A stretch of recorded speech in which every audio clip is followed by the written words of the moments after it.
Assalamualaikum warahmatullahi wabarakatuh.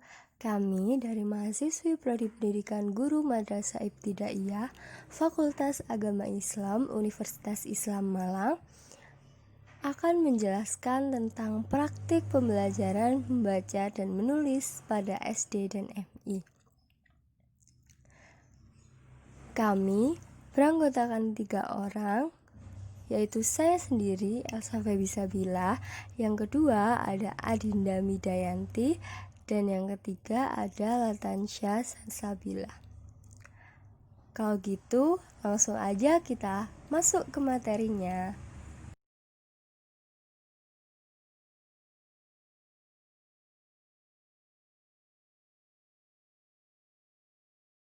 Standar isi membaca dan menulis 5 butir hasil telaah kritis. Di antaranya, 1. Pembelajaran membaca dan menulis sebagian besar menuntut dibersamakan atau dilakukan secara simultan.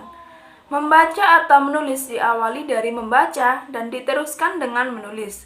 Dengan demikian dapat menjadikan pelajaran lebih bermakna dan realistis. 2. Pembelajaran membaca dan menulis menempatkan kemampuan berpikir dan mengembangkan gagasan pada posisi yang sangat strategis. 3. Pembelajaran membaca dan menulis mementingkan pengembangan kemampuan siswa dalam memahami isi teks dan mengungkapkan gagasan melalui informasi. 4. Kemampuan mencari, menemukan, dan mengolah informasi yang dilanjutkan dalam menulis merupakan kegiatan penting dalam pembelajaran membaca dan menulis. Bila kemampuan itu benar-benar terasa, siswa akan menjadi manusia yang siap memasuki kehidupan abad ke-21 sebagai abad kehidupan berbasis pengetahuan. 5. Pembelajaran membaca dan menulis mencakup bidang bahasa dan sastra. Artinya, teks yang dijadikan sasaran kegiatan membaca dan teks yang merupakan produk menurut siswa dapat berupa teks sastra, misalnya puisi dan cerpen, atau berita peristiwa dan deskripsi objek. Konsep dasar pembelajaran membaca dan menulis permulaan di SD atau MI. Kemampuan membaca dan menulis sebaiknya diajarkan sejak dini. Banyak hal yang perlu mendapatkan perhatian pada proses pembelajaran menulis permulaan. Kondisi siswa-siswi pada tingkat ini belum memiliki bekal pengetahuan dan pengalaman yang cukup. Oleh sebab itu, guru kelas 1 harus memberikan latihan dan bimbingan kepada siswa-siswi secara intensif.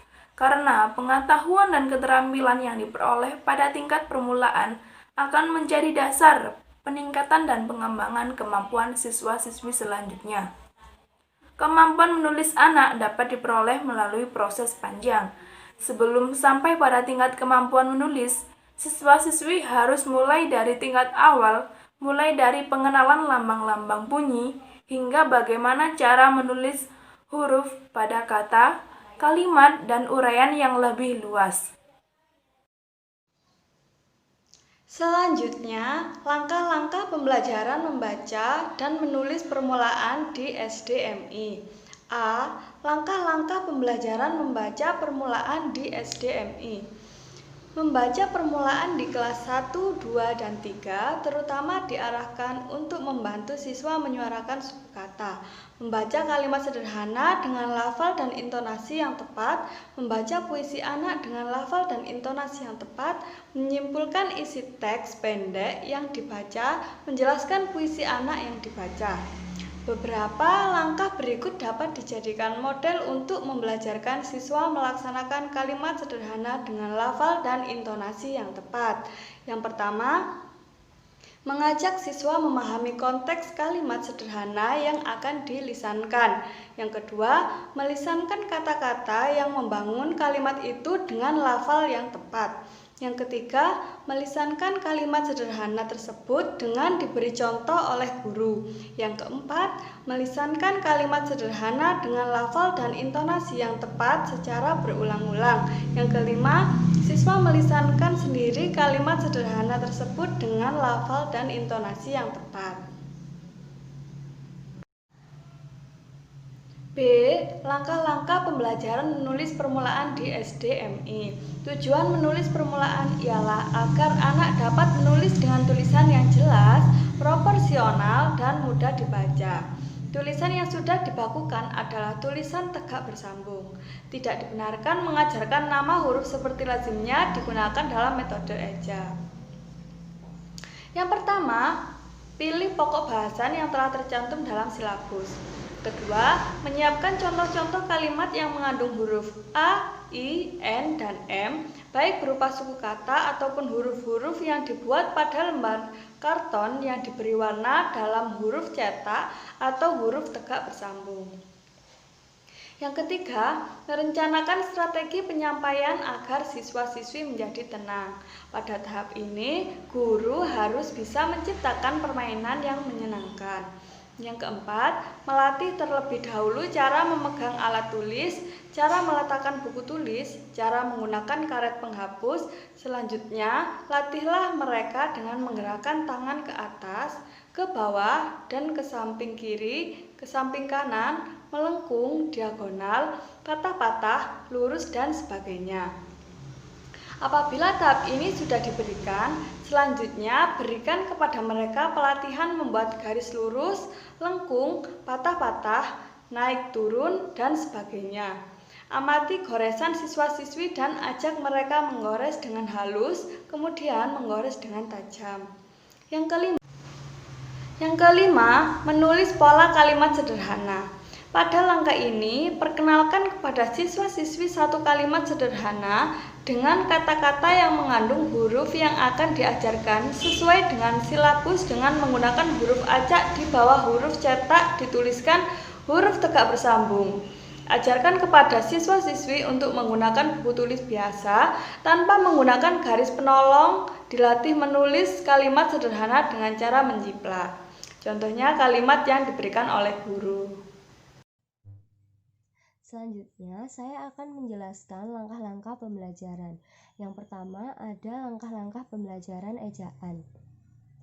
Hal-hal yang perlu diperkenalkan kepada siswa adalah cara menulis huruf, cara menulis kata, cara menulis kalimat, dan cara menggunakan tanda baca. Yang kedua, langkah-langkah pembelajaran menulis lanjut. Siswa diajarkan cara pengembangan paragraf dengan menuliskan macam-macam surat dan laporan, mengembangkan bermacam-macam karangan, menulis puisi dan naskah drama.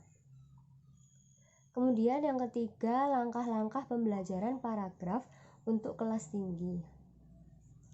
Nah, di sini hal-hal yang perlu diperkenalkan adalah menerapkan ejaan, menulis kata, membuat kalimat yang efektif, menghubungkan kalimat satu dengan kalimat lain dengan kata penghubung sesuai pedoman yang berlaku.